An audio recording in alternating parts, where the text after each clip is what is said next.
started out in the lower left quadrant. I mean, everybody East that region, would where the potentially Boilermakers play of in the Purdue. NCAA tournament is a really good team. That's why they're in this tournament. So certainly Illinois, really well coached.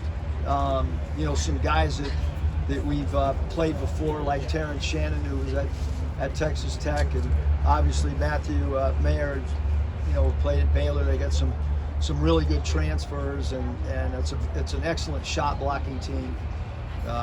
But anybody out of the Big Ten that qualifies for the NCAA tournament is a really good team. How do you feel about Des Moines after getting sent to Buffalo last year?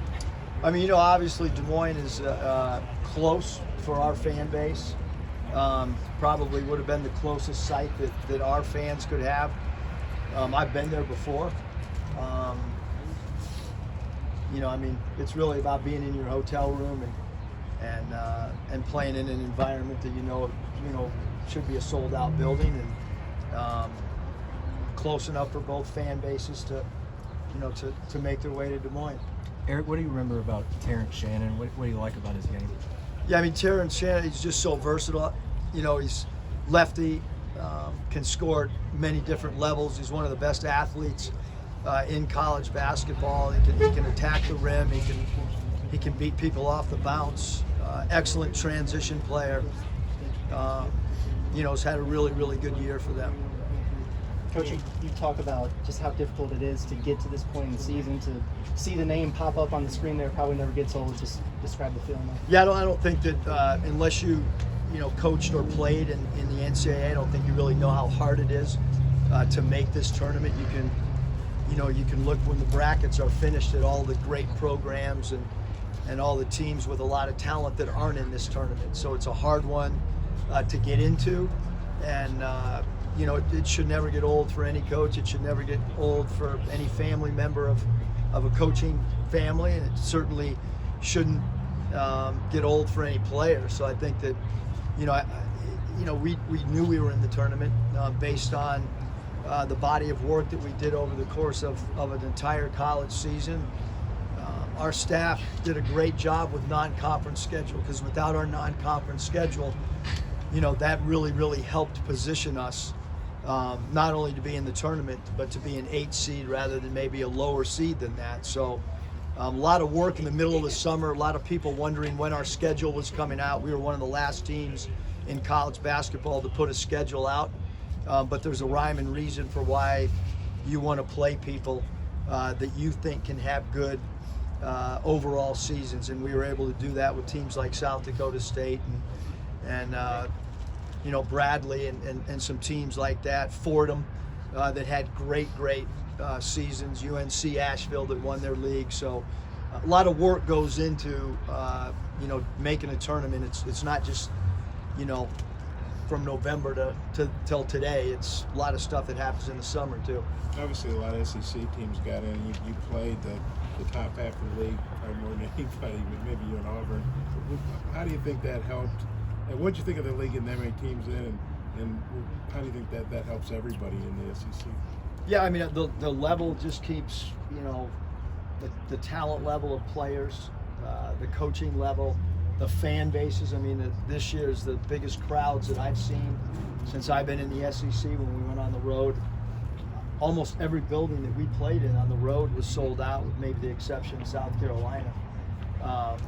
So the fan base, everything in this league is, and then you look at our schedule overall in the SEC. It was as difficult as any conference schedule in all of college basketball.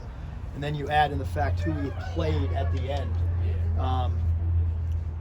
Really hard games, even the 2 games that we played in the SEC tournament.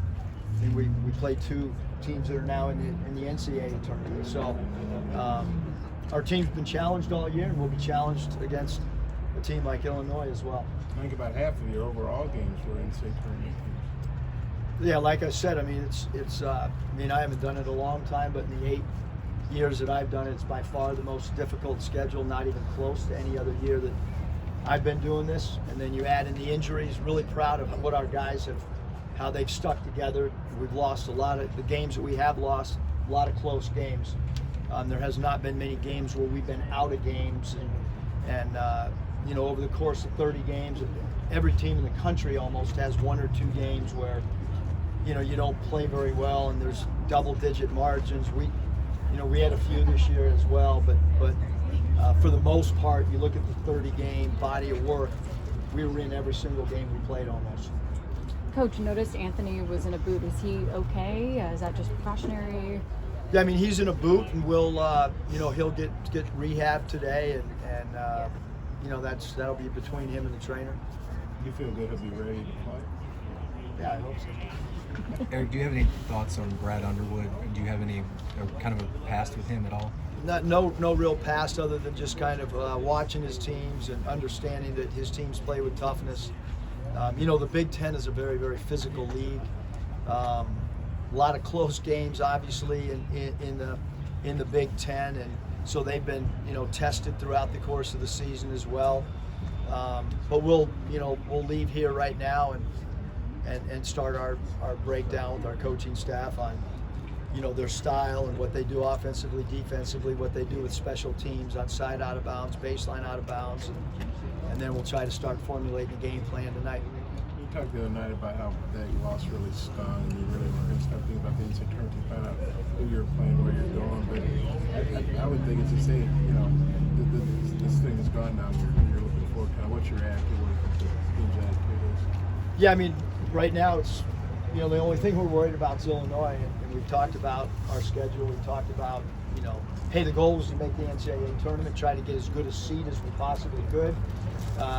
Through the 30 games, we're in an 8-9 game, and now we got to just get ready for Illinois. You feel like that's a fair seed? That's just everybody seems to project it.